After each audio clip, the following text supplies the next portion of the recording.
living. Girls have their first love. They love somebody and they have a broken heart. They cry. It's better to die than to live. Women that speak that way. If this is life, what's it all about? But in reality, what really takes place here, I explained it before, I'll explain it again. I spoke really at the blacks naming it a girl, or they named Kitty. And I said a very important piece in the Chafetz Chaim, but I want to repeat it here a little bit, little different. And the key word there was kach tzorech lios. You have to remember those words. Kach. So this is how it's supposed to be. What's the derech haTorah? The derech haTorah neilei boy shuva mayim. We're going to go in the way of the Torah. What's the way of the Torah? Well, a lot of people think the way of the Torah. I mean, the real way of the Torah should be at the end. If you have the blessing, you get a blessing in this world, in the next world. You have learning Torah, and you also have Olam Hazeh. You can get both. You really can get both. But not many people are zocha to both worlds. In this world of pleasures and success, and the next world of learning Torah and mitzvahs. Some people get it, some people don't. But the normal way of the derech haTorah is that the normal way is you can get both. There's a lot of rabbis that got both. And the way of the Torah is it's either Olam Hazeh or Olam Haba. You have to make your choice. You make your choice, Olam Haba, which means the mitzvahs in the Torah. And if Hashem, whatever He sends you, you're happy with, more or less, you manage. Some get blessed, some get more. Today's world, in the world I've seen, I've gone to Toronto, they have Olam Hazeh. The words of the Torah have these big houses and mansions and limousines and chauffeurs and everything else. Multi-millionaires learning Torah, but they got both, Olam Hazeh, Olam Haba. I answer because you know the Masmirim. They can't live otherwise. Hashem wants them to learn, they have schusim, so Hashem has to give them the money to learn. And we always find out that their grandparents, great-grandparents were big tzaddikim, so they get paid off. If there wouldn't be money, I said, who knows what would happen? They learn that one. But that's how the world is today. To learn, they need comforts, luxury. And I'll say, you shouldn't have good things. Nobody says you're not supposed to have good things, but at what price? At what price? Giving up the Torah? Can you have both worlds? You could have both worlds, but you don't strive for both worlds. You have to make your decision first. Torah. Hashem sends you to the world, the goodness of this world. Now, the world is kach tzorech lios. This is how it has to be. The way of the Torah, you have aniyas, you have poverty, you have problems, but at the end, you have happiness and simcha. You have real joy. Not because He wants it, that's how Hashem wants it. The pasuk that I quoted was a pasuk, Koreh Hashem l'nishbei lev. The Almighty is close to those who have a broken heart. So if He's close to you, so why does He give you a broken heart? Make it better. Because you're a poor guy, and He loves your prayers more, and you pray more, so He keeps on making you poor and always these problems. And they're rich, and one big deal, they make all their money. You know, that's the story. You got to read the Chafetz Chaim. I read it. I told you over the story. I'll tell you the story here. Those that didn't hear it. But why is Hashem? If He loves me, why does He cause all these problems? And the other person He doesn't love, and He gives one dude all the money, one deal, all the world, easy, quick, fast. How come? But the answer is, that's the way it is. And your job is to select Torah and work according, which comes out like this. That. I'm going to go through the stories here. I just want to get you the general topic in mind and the general rule and get to the particulars. If you look at the world as it is, it's insane. You ask anybody who's spiritual, that's how the world is insane. That's how the world is. It's insane. And there's imbalance, there's all kinds of problems in the world. In every society, not talking about religious and Jewish, throughout the whole world. And if you look at the world, it's very depressing. And everybody's saying, what's happening with the world? And they talk about the ecology of the world, and it means the good air, and what's going to happen, and they're destroying the air and destroying this. And yes, people, they're all involved in things of how to make the world a better world. They look at the world is terrible, they feel it's bad, depressing, and out. Today, you know, in society, even in high society, we're in this place, and they all joke around, but they're very careful about the glasses. They don't all need more glasses from the house. They all have paper cups, fancy paper cups. They're afraid of AIDS. They're afraid of it in good homes. They give you today. If you go to a home today, you'll see these fancy plastic dishes. You think they don't anymore? They do. They put it, make sure they sterilize the whole thing. They have these dishwashers that sterilize on high temperatures. Because the world is afraid. The world has fears things change. Because they know what's going on in the world. Things have changed and moved a little bit. So it's not exactly the most exciting world. A lot of people, instead of drinking in the public pubs, more whiskey is sold, more this is sold. People drink in their homes, they have their friends drinking. It's a closed society, but it's all the same. Whether one drinks a lot one way or a little bit the other way. I mean, it's the same type of life. Everybody knows the business. Who knows how business today? They have money tomorrow. They have fears what will happen, especially after the stock market went down. They don't trust anything. They don't feel anything. They have no real securities. Maybe we talk nicely, but down deep, most people are insecure. So they ask them, what is the life? What's happening? So everybody says, no, it's better. Who says it's better? So then people hate life, hate living. They have these people who believe in faith healing. Everything is good and positive, sweet. But everybody knows those type of people are out of this world. The dreamers, they talk nice and sweet. If you have nothing, so you enjoy what you have, whatever you have. Those who have, who talk that way, are in a sense, it's not a realistic position. So they talk positive, think positively. They try to make the best they can out of happiness. But down deep, they know push and shove. And really, it's Chazal's that if you take the world as it is, even the judgments of the world, what's happening, there's always hardships and all kinds of problems. So, if you get stuck into the world, as you read the 3 cases here, which we read already, which I'll read again. One guy jumps off the roof. The other one, the guy says, listen, if I die, it's better dying than living. He says, I'd rather have you live and have a living death. You know what I mean? So he gave him the punishment of a living death. And the other one, the third one, he saw things, people don't listen to him, so somehow he just left and he said, forget about it.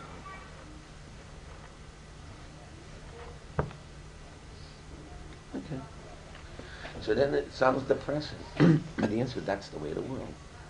So how do the religious people answer it? So we have to say, Kachjad is the way of the world, if you follow the world. If the world, and you're interested in physical things in the world, and your physical pleasures, and your immediate now, so maybe you get your now this minute and you lose later on. But if you talk about the world is only a stepping stone to the next one, and the Almighty judges you on your spiritual deeds, and the things, you say, this is how it's supposed to be, this is my test. So you take your life, you Gilgulim if you believe in Gilgulim, whatever it may be, and you change everything. And this is the Bala Musa. What is B'diavad l'chatchila? B'diavad means if this is what it is, you say, well, I fell into this, okay, do the best I can. It's not the best. God puts you, the Musa is B'diavad is l'chatchila. What God puts you in a B'diavad situation is your l'chatchila. God selects you this way. If you take your situation and turn it around in a positive way, and think why, how will you get Olam Haba for what mitzvahs you can have, spiritual things you get out of it, so you grow.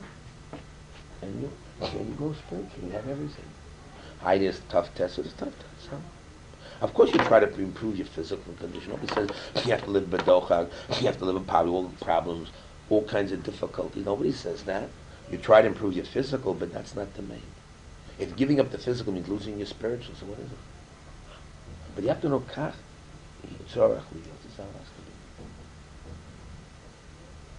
And therefore, the world is crazy, that's how it is. And people are ups and downs, that's the reality. Now we have a problem with Arabs. We know it comes from God. We have to make the best decision, but it has to be that we gain from its spirits, we still have to learn. And say we're in Europe and the Russians are coming, the Germans are coming, or pogroms are coming. The Jews always had problems. Or in America you have the blacks, and then you have in France, who knows what you got, all kinds of problems. Neo-Nazis, what else have you got? There's all kinds of problems. You can also say, I was in Boston, I was there 20 years ago, and there was this a rapist who was running through. I'd ring the bells, and nobody would open the doors, everyone was in their house locked up. America, Boston, 20 years. Nobody would open the door. It was the Strangler. Yeah. The Strangler, I mean, that was another one. That was, 10 years ago, 8 years ago. But it was in Boston. The guy, I don't know what it was. I went to ring the bell, never forget the story. Rich home there till I got into the gate, till I got in, rang the bell. Nobody answered. The woman happened to peek out, so a guy with a beard. She put down, yes, what do you want? Oh yeah, okay. I can't open the door. I'm afraid if you would open the doors, it's everything. Everything's with who knows those days. That's what people are afraid. In the wax museums, they make a model of him. Okay, well, could be. He's a hero. Who knows? The world's all mixed up. It grows crazy. A guy that kills somebody is a hero, but that's not the point. The point is terrible fears in the world. Don't think that's so. The man who's rich is afraid. In Italy, if you're rich, you're afraid you'll be kidnapped. There's all kinds of things happening. That's right. They're afraid of their kids. They have guards all day long. There's Jewish organizations who come from Israel, because the Israelis are supposed to be the strong ones. They make loads of money. Protection agencies. The Israelis have protection agencies now. They do. Even the Arabs themselves are afraid of others from, that are higher up. That if they don't go along with what everybody says they have to do, they're going to get That's right. cut off. I met Arabs, but that's not the point. The point is the world is not safe anywhere. Anybody who flies is afraid to fly around. Most of the rich people don't come to Israel anymore. Why should I get into trouble? I'm trying to go to the Bahamas. I'll send my money. I'll send my money. I don't want to go myself physically. They go to Hawaii. They go to Bahamas. They're not interested anymore going to Israel. Israeli tourism is not. Why? Not that they don't love Israel. A rich man said, look, I earn my money.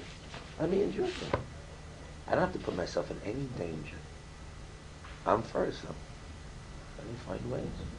And most people's home today, we live in them. They're afraid. They're afraid of being robbed and stolen, etc. What good is the jewelry they have today? What good is the diamonds? Most of it's in the vaults.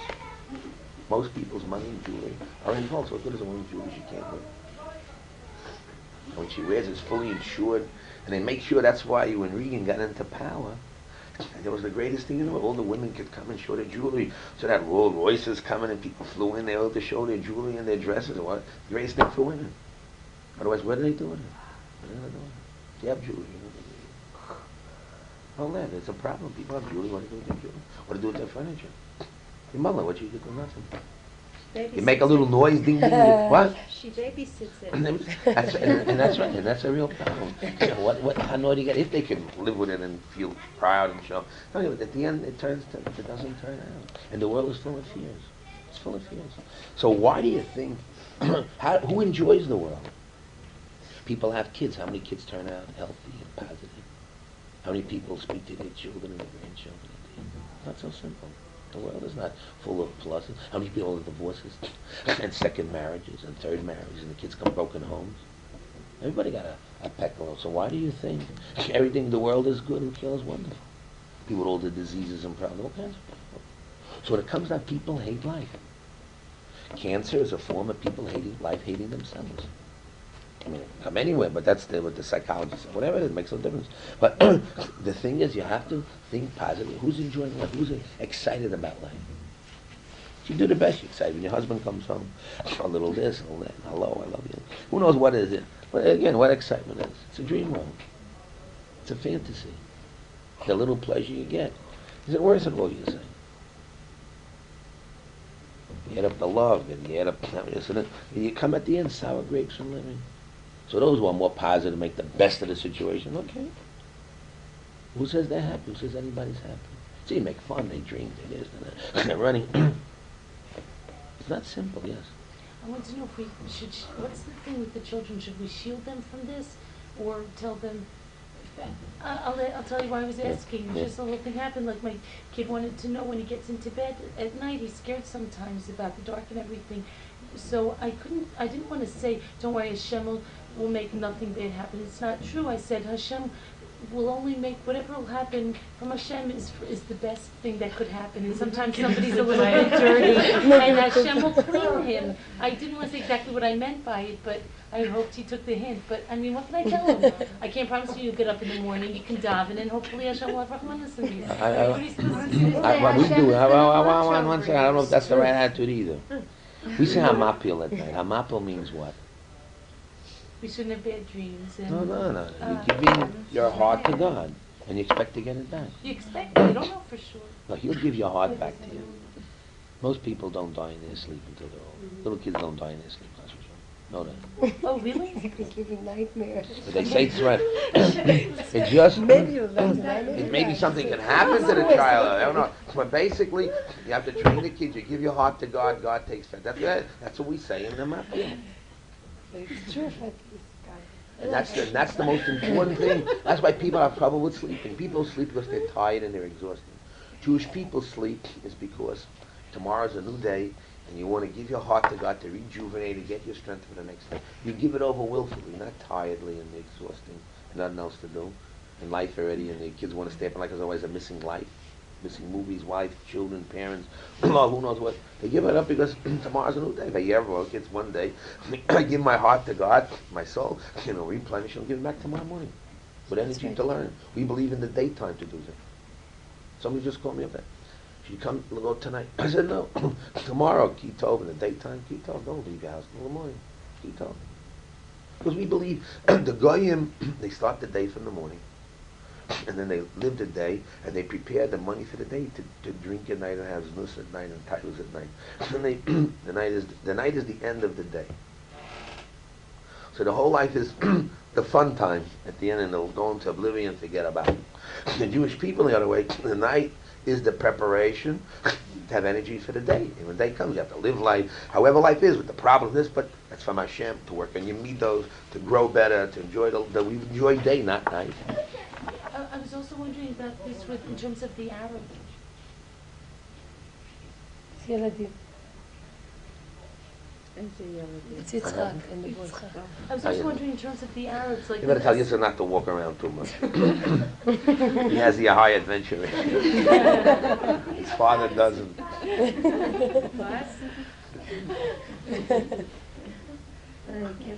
Maybe I was also wondering in terms of the Arabs also what to explain to the kids. Like, will they do something to us? Oh yeah, you got it. My kid, my grandchildren asked me, what is Arabs throw stones, don't they? What do they throw stones? I said, look, Kol Yaakov Yadayim De'esav. I said, look, Arabs throw stones. They don't have toys. We have toys. They don't have toys. So but anyway, you kind of fool them. Yeah, look, they can't have fear. They have to know these are Arabs, these are Jews. You got to know these are Jews. There's Jews and Goyim. You got to tell them there's Jews and there's Goyim. Jews learn Torah. Arabs, they don't learn Torah. They fight. Yeah, but why do you have to be careful and don't go too far? Because they're bad. They don't learn Torah. We do Torah. They might do something to them. They can hurt you. Bad boys hurt. Bad boys with stones throw stones. We don't throw stones. We're good. We learn Torah. That's simple. Yeah, but they would never make a difference. You have to know. I don't say that kids can't learn to defend them, but that's another story. He has an Arab problem. So we have bitachon, we learn Torah, and Hashem will help us. That's what he went. Look, in Europe, look, that's what happened. You have kehillas were destroyed. So you have Germans. You had the Christians from the Inquisition. You had pogroms. We had all these problems, and then we had the Romans. But then we had all these problems. Jews always have problems. First time we have problems. First time we ever had in the world. In history, that won't happen. Our answer is what? Learn Torah, do your mitzvahs, be quality, and that's all. It's up to God. If whatever happens, happens. If He takes away the person, He keeps the person, it's up to Hashem. You got to do your job, and you get rewarded in the next world. Does not a place remove yourself from a sakana at a certain point? There is a point. I asked the Gedolim about the problem. I asked Rav Son, I asked Rav Broiding. And it's a shiur. You have to know what to do. Meanwhile, we're thinking about it. We're talking about it. Look, Zakoni says, look, take these houses and move them to Yerushalayim. But no, they move them both, bring them over. Right. That's what he said. The complete, like you say in Hebrew, the complete with the life. Yeah, but I'm not worried. The Sakona to me is not as great as yet. I don't see yet. I do believe you have to watch yourself, take care. I'm thinking of other ideas. But the real Sakona is other Sakona. If everything's comes from God, our tikkun first has to be spiritual. Make sure there's no chilul Shabbos here. Got to make sure it is positive. Not only chilul Shabbos, it's positive, good things here. In other words, that people are not looking at televisions and wasting their life and fighting husband and wife. What are they doing? They're together learning Torah, positive. Do good mitzvahs. Hachnosas orach and biko. Do the positive things, and then do the great things. And then when you improve yourself spiritually, then Hashem protects. Then Hashem changes the world. Look, everything comes from God. Okay? When the Germans came, what happened? And when the pogroms came, what was there? The Jewish people were decadent. They didn't come by itself. Why did Hashem send these people? Read the history. The Jews in Germany. What did they do in Poland? Who knows what their problem was? Maybe they weren't doing the Shmur. Who knows? We know why the Romans came. Romans came because no Abbas Achim, they were the Sinas Chinam, who knows what's happening. So you have to work on your midos. The Avo and the Ad, that's what I was trying to say the other night, that you have to have 6 people with 1 talent, learning the Torah. Everyone has to share and everyone has to grow spiritually. You have a community. This can be a very spiritual community in Hashem's eyes. That's what you got to make yourselves. Grab the opportunity and grow. What else you have? Life is only a time everybody has to go. God gives a certain time to everybody. Who knows what time anybody has? Nobody lives forever. And if you do, he takes you. Who knows took Eliyahu to? No. Who knows where is Eliyahu? He's around. Who knows? Out of the space of time.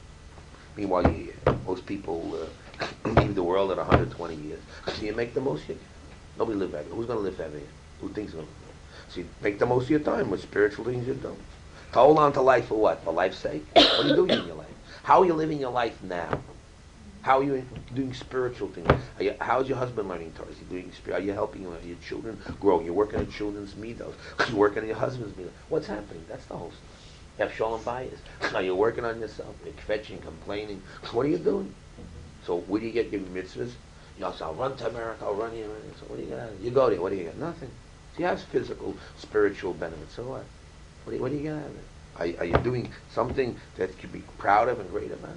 What's in which matzah? What's if you're in a concentration camp and there you have Giborim and you're davening with your heart? Maybe it's the first time you ever davened in your life. Who knows when you'll daven? Who knows when you'll daven? Why does God have to put troubles to have fear? Like the story with Aryeh. The guy said, if somebody will help me, I'll do tshuva. Somebody help us, I'll do tshuva. Why do you have to have the negative forces to do tshuva? Have the positive forces. You have the positive time. So now's the time to do positive things. So if you look at life, everybody's trying. If you look at life, if you look at life on the positive sense, in the sense that it's an opportunity, an amatz of situation to pass the test, to grow, and this is how it's supposed to be, so you win. You come out strong. You have a house. You have a house. I talk to my son Aaron. You know what I mean?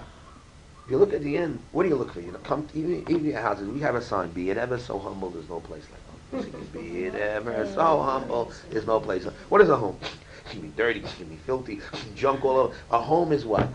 The love of the mother and the father, whatever it is. It has nothing to do with a home. You picture a home with a swimming pool and a little big maze. That's a home. That's what it's a home. But that's not the home that the kids are looking for. They're looking for the one where they can have a little niche. Even not their niche, even they fight over. That's their home. That's their home. That's their base. And that's what you got to know. That's the real thing. And that's what you have to build as women, to build your children up and your community up, to be spiritual and pass by these tests. That's all it is. So these people who kill themselves and die, they're right. If you take the world on a physical level, the world is run. What do you get out of it? How much, at the end of the time, how much, I would say, sex you got, or how much pleasure you got, how much food you ate, that's worth the life of all the suffering and all the problems. And even your children, how much you know, that's worth all of it. So you got to say, no, it must be. So therefore, yes. And then otherwise you'll be empty, you'll be nothing. If you didn't have children, where you'd be? You'd be zero. You'd be lost. Huh? Holding on to something in life, an extension of yourself that live. But in a sense, it's a fault in yourself rather than the positive. I brought into the world a child that's learning more Torah. You say I brought a child because otherwise I'll be empty. Where am I? Who's going to talk to me when I get older? I won't have who's going to continue. What am I going to do all day long? If I didn't have children, I'll do all day long. I'll go crazy. I'll be bored. So I got to have children. I got to do this. It's not on the positive sense. It's a negative sense. We should look what I have. So many children. Look what I'm doing. It keeps you. You know what I mean? Or maybe one of the kids will be great. But it's only a b'diavad position of what your position is. It's not like chatchila that you have a child. I'll bring another. Excuse me.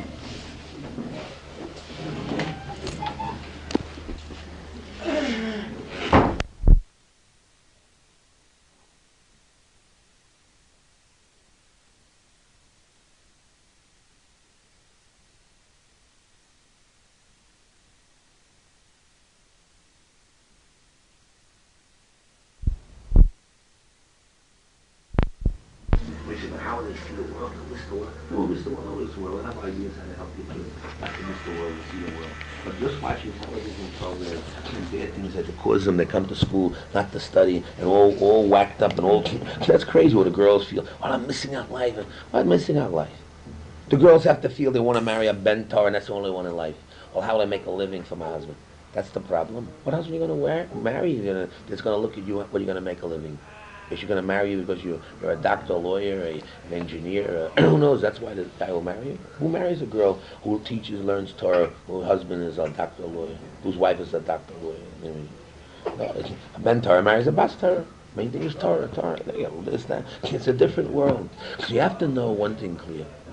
You have to get your goal. Torah is life and death. And you got to figure out how are you going to raise those kids to be the right way. You have to see that they have shiurim here, they have activities. The kids are run wild, loose. And the women have to go and take the brunt. And these are your kids. Because the end, the child does good, the husband's rewarded. The child does bad, the wife gets punished and hollered at. Remember that. The women don't. That's the Los Anisha. That's how it works. So you got to figure out ways getting your kids together. So you teacher. When nobody says here, nobody. I don't know the problem. You have to have an image here. You have to have a teacher. Who's going to teach those kids? Who's going to grab those little girls? Who's going to see there's play things to do? Well, I don't have things. I don't do with things. It's energy of the women to get together. The men aren't going to do anything. The energy of the women to get the kids, to make the tone, to make sure they learn, make sure there's books, make sure they study, learn how to read. Get your kids to reading habit. Learn to read, learn to enjoy reading, learn to read Torah.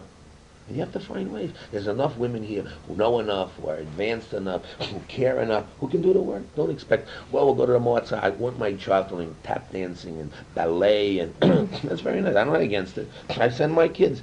But the difference is, they didn't lose out. We always made fun and laughed at it anyway.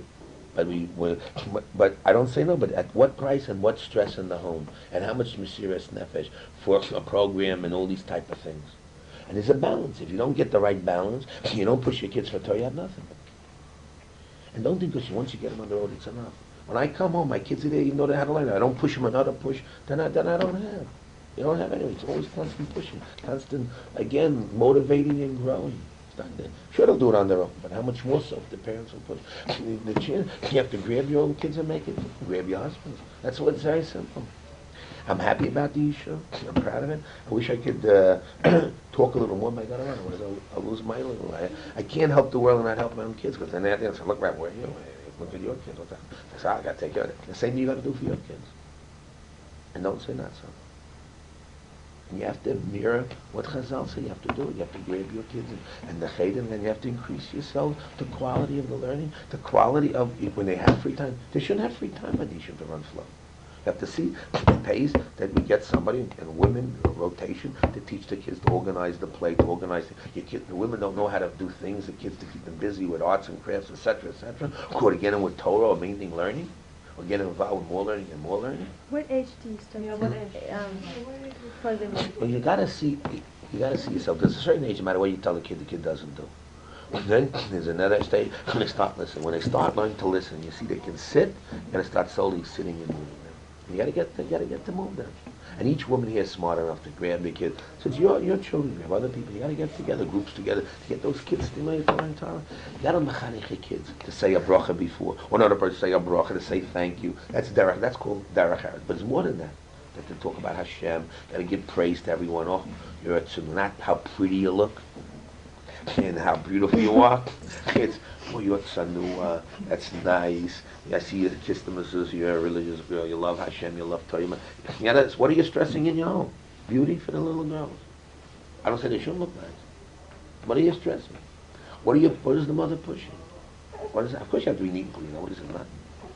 Yes. You're just saying that after they come home from school, that they can't have time to play. You can have to play, but you have to have also organized play. These kids run loose. I don't say let them run loose. Let them run loose. But you got to know, if you want the kids to run loose, so let them run loose. But at a certain time, they got to start studying. They got to get into the... So they can also have the time to play. I don't say not to play, but what are they playing? Guns, boom, boom. What are they playing? I don't know what they're playing. No, jump rope is wonderful. But again, make it... Isn't there Now, good where there's place not organized where they can test themselves, or else they'll never know themselves where they're holding. Like, he was not around, and I was not around. Are we still doing an okay play and nobody's watching us? Like, that's their time. Okay, that's what they have to do. I want to tell you, there's a problem. The parents are one way, the kids are another way. Do what I said. Okay, that's a problem here. There is a gap between the parents and the children. But in a certain sense, there's a certain demand that society and our group has to demand to the people. We have to do it. We have to go forward. So I have to run. And I feel very positive, very happy about the issue. I feel good about you girls. I feel things are growing. I see the kids are growing. And you just need more of it. They need more quality. It's not bad. It's going good. And That's all. What can I tell you? I wish I had more time to talk. Everything is limited. What you said about the women having guns? I think the women should have guns. I think the women need to learn how to shoot the gun. Because our men are all floating here and there. Sometimes you're alone. You have to have it. Girls should learn how to do it. Nothing wrong. What about these dogs? Now I'll tell you about the dogs. Dogs have to be, I told you, in the day they must be tied. We gotta get dogs tied, even though they're night tied. but it has to be a way where they protect a little bit, but yet they don't run loose. They can't run loose to the issue. First of all, it's bad to run loose. Second of all, it causes fear. And then it's hefker. They do their job all over the place. That brings diseases. That's all. It has to be a limit. What time at night? After people sleep, it should be loose? At least when people sleep, okay. But then, but they can't have, where's your dog running loose at night? You know what I mean? We gotta know what type of dog. Not any dog. Okay. Hashem can help them be this power.